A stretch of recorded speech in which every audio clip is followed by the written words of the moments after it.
Sarkozy voulait du pouvoir. Kadhafi lui a donné. Messieurs, dames, aujourd'hui on ne parle pas d'un simple fait divers. On parle d'un ancien président de la République qui vient d'être condamné.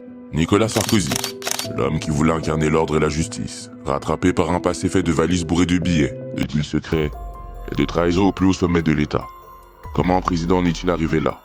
Qui sont les acteurs de cette histoire? Préparez-vous, on entre dans l'un des plus grands polars politiques de la Ve République. Il faut comprendre une chose, en politique, rien ne se fait sans argent. Une campagne présidentielle, c'est des millions à dépenser. Et quand on est à court, on doit se tourner vers des amis généreux.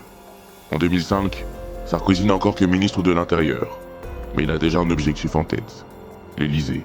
C'est là qu'un certain Mouammar Kadhafi entre en scène. L'homme dirige la Libye d'une main de fer depuis des décennies. À l'ouest, on le regarde avec méfiance. Mais il est assurément puissant. Sa fortune personnelle, jusqu'à 200 milliards de dollars selon certaines estimations. De quoi s'acheter des avions, des hôtels et quelques consciences aussi. Il veut une chose, gagner en respectabilité sur la scène internationale. Et là un problème, il traîne une réputation de leader imprévisible. Ce n'est pas moi qui le dis, c'est tous les services de renseignement du monde. La solution, avoir un allié à Paris. Sarkozy quant à lui n'a pas d'état d'âme. La politique, ça le connaît. Il sait que l'argent n'a pas d'odeur, surtout quand il s'agit d'une campagne présidentielle.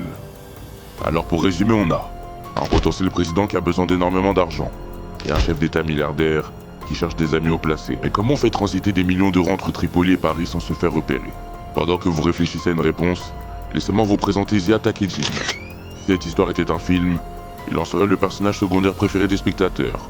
Vous savez, ce type au sourire en coin, toujours en costume impeccable, qui entre dans une pièce sans jamais s'expliquer, et qui en ressort avec une valise beaucoup plus lourde qu'à l'arrivée. Imaginez la scène, nous sommes à Tripoli, palais présidentiel, une lumière tamisée, des fauteuils en cuir, et au centre, une table basse, sur laquelle trône une valise en crocodile noir. Vous êtes Zia Takedjin, et vous savez déjà ce qu'il y a à l'intérieur. Des liasses, soigneusement empilées, un vrai travail de banquier. Vous refermez la valise, direction l'aéroport. Pas de contrôle de douane, pas de fouille. Quand on fait ce genre de course, on est discret, mais surtout, protégé.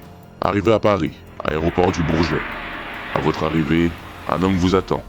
Discret, pas un mot de trop, juste un regard entendu. Cet homme, c'est Claude Guéant.